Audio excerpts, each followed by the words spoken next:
cream, but I was thinking I'll make the most of having that. I think I've still got it, actually.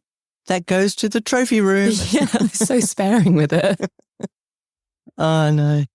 Anything like that, it's just, lush and gorgeous, isn't it? Face creams, don't girls love them?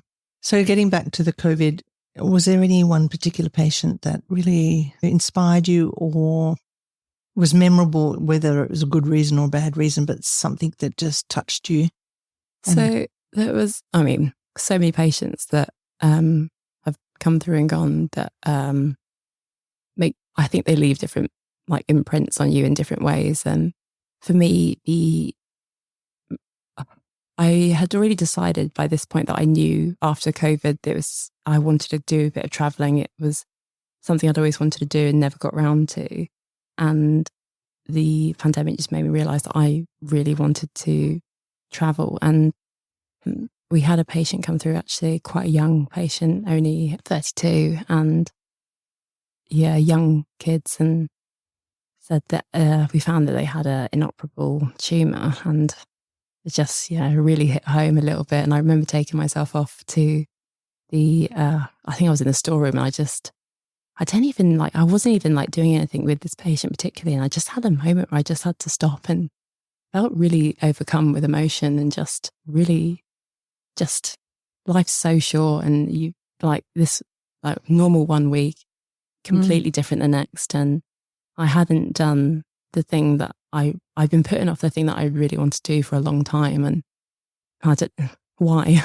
Yeah, she's just a couple of years older than you and facing a challenge that older people face, don't. Yeah, and life cut short. It's so it's such a 180 of what this person probably thought their future was going to be, and it's just they're told very suddenly that actually no, it's going to look a lot different to what you think it's going to look like. Yeah. Hey, you know what complements great conversations is fine wine, and there is nothing finer than a bottle of Plantagenet wine. Whether you're relaxing after a long shift, at a gathering with friends, or lounging by the fire, Plantagenet wine provides the perfect complement to any occasion. Plantagenet wine is meticulously crafted in one of the most remote locations in the world, using finest ingredients available to create elegant and sophisticated wines that you deserve. Head to plantagenetwines.com for your online order and enter the code NURSES at the checkout to receive 10% off your order with free shipping Australia-wide on any order over $180. So stock up for winter or plan the perfect gift with the most enchanting collection of wines you'll ever try. Head to plantagenetwines.com and enter the code NURSES to start your Plantagenet experience.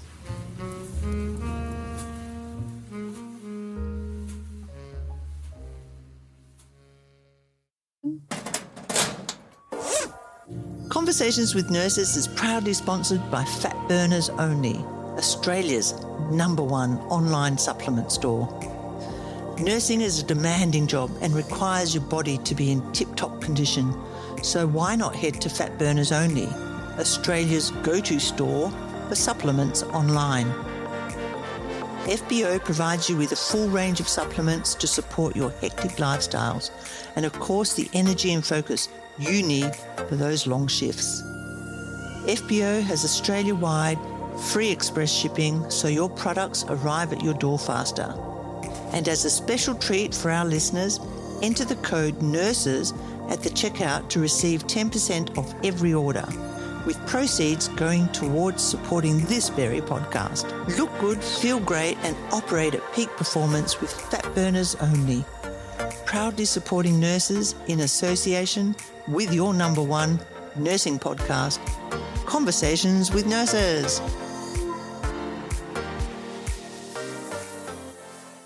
How do you learn to deal with those? Because that takes a lot of mental as well, really. You can't go bounding into her and say, shout out if you need anything, when you couldn't probably have a joke or try and lift her spirits. You've got to sort of read the room very carefully and pick up on people's cues so that you know you can respond to them appropriately. Yeah, definitely. And I think that comes with experience as well. I think as nurses, we generally have a good sense of personable skills, and you can kind of, when you see so many people throughout your career, you learn about what works well for one type of personality and what works well for another. And I guess no one really gets used to like having difficult conversations with anyone, but you learn and you adapt, and you just, I don't know, it's just you get a sense of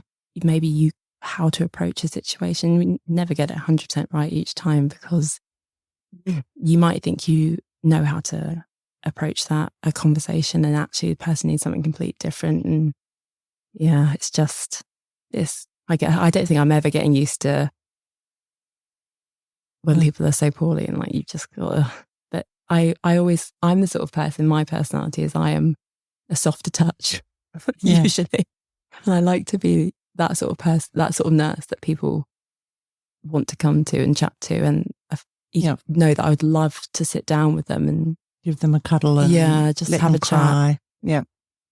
It's just the difficulty of nursing is that you don't always have that time, and that's what my bugbear is that I wish I had all the time in the world to give everyone a little bit more so that they could chat. And I never want someone to feel like they are bothering me from a shift, even though we are so busy. But if I had all the time in the world, I would give it. There was a time in nursing where we could go and play cards with the person. Oh, really? It was quiet enough that we could go and, if someone liked their deck of cards, or we could crochet or wash their hair or paint their nails. Oh, nice. It's a different nursing thing now, isn't it? There's just not enough time and not enough nursing, and more critical situations to look after. Yeah. Do you know, I've seen like some wards that have these like family rooms, and they're just not used anymore. It's sad, like, and they're so small. And sometimes I think those rooms now just get used for like conversations with family now about care, rather than any sort of, say, like a social room. Yeah. I think that's more of an older style hospital. They have those rooms now, but I don't really think they have those in modern ones so much anymore. I don't know. I've only ever really worked in the one place. Can you tell me, with the nursing during the COVID times, with each other, the nurses, did the nurses get sick looking after patients, and then you start to whittle down on staff numbers, and, more patients were coming in, less nurses were available because people had COVID? And if you had COVID, did you go off duty or stay on duty or come back too soon? Or what was the story like with you guys as healthcare workers looking after the sick? So it depends really which lockdown and what part of the pandemic, because the rules were changing for isolation and testing, and it was always changing. But we were, as staff, we would swab ourselves. I think we had to do like once or twice a week just to keep on top of it. And as it kind of a little bit later down the line, it just became like once a week or if symptomatic. But we would get people that wouldn't be able to come in, they were sick. Or it might be that, for me particularly, my housemate got COVID and it meant I couldn't go to work, even though I wasn't sick. And this was all new to everyone, and it was trying to find bearings of how this goes forward. So I had to, for the time being, it was that I would be off for a week. And then actually like new information came that actually what we would do is that if we could provide a negative swab, we could then go into work. Mm-hmm. So I'm cycling to the nearest swab centre because I can't get on public transport to get a swab. And then once that come back, I could go to work. So that was just my personal story, but it must have been so different for other people as well. And just trying to keep up with all the changes was just... Because they'd be always behind. If you're living with someone that gets COVID and you're down, but you're not unhealthy, then that's a staff member down. Yeah. We were running like a military operation in my house. Like if she touched anything, she was disinfecting it straight away before I went down, and we'd text each other, I'm in the kitchen, you need to stay in your room for a minute, please, while I'm just doing this. And there's an amount of fear that went through, wasn't it? That you don't know. You're seeing really sick people with COVID. Yeah. You're a healthy young person, but you don't know that you could not end up like them, super sick. Yeah, I think some people have, even like being younger and generally healthy, they're still suffering with effects of having had COVID, and they've now got sort of like long COVID symptoms. Or I know a friend of mine who had COVID. It took even weeks for her just to be able to walk up a hill without getting breathless. And she'd been, this is, I think, maybe weeks or months after having had COVID. Yeah, just really knocked her for six. Yeah. Certainly a lot of cases of long COVID here. So then after the pandemic, and you're sort of worn out from nursing, burnt out a little bit. It's full on, isn't it? It's not just your regular day going to work, doing a few trackies and showering and bathing and drugs and dressings and things like that. Now, so you've had to learn a whole new way of doing things, plus the extra stress, plus the fear that you might end up getting sick yourself and spreading to other people. Yeah. Then did it settle down? Like, how long was that for, nursing in the pandemic? Oh, God. So I don't even really think it is properly over in a way. Like when I left before I came to Australia, we still swab people regularly. We still should do swabs ourselves if we're symptomatic. We're still wearing masks on the ward. We're still like wearing like the sort of surgical masks. So although it's, I guess we're seeing the tail end. I don't want to say that too soon, but hopefully we're seeing the tail end. It's not really out of the woods yet. So not as intense as it was. It feels a little less.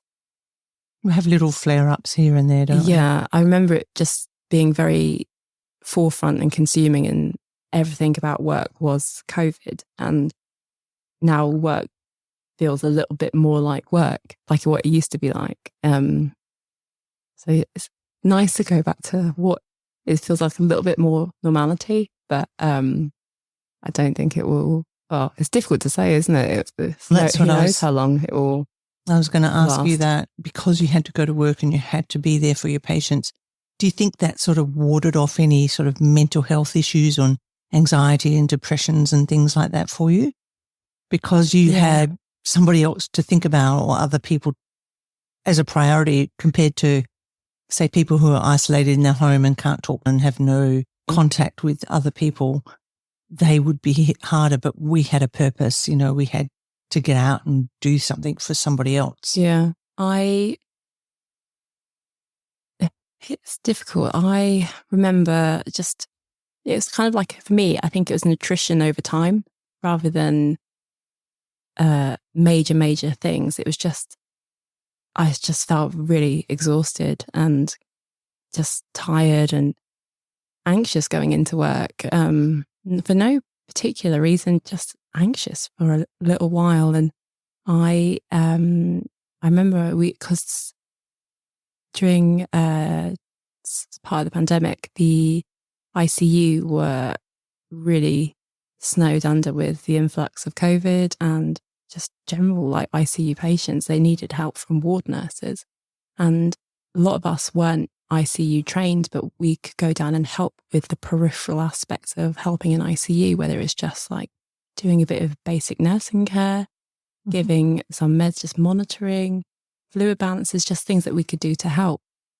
And my only experience in ICU was when I was a student, and I was completely at the mercy of my mentor, so I didn't have to take full responsibility. Yeah. And I remember this one shift, I was in the block of a set of nights, and I think this must have been my first of 3.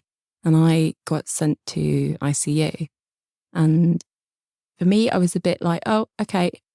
I was really anxious to go, not having been ICU trained, but also a bit like, I am there to help rather than take full responsibility. So I try to remind myself that I need to just say if I'm not comfortable with something, or if I don't know how to do something. I'm always that sort of person anyway. I like a full plan before I go into something. Yeah. Which I guess during COVID didn't really go as planned. No plan. Like, I love a plan, and it just went all of it tits up. Yeah. And yeah, I think I was working with a nurse, and we had 2 ICU patients that we were having to care for. And very sadly, one of our patients had a cardiac arrest and died.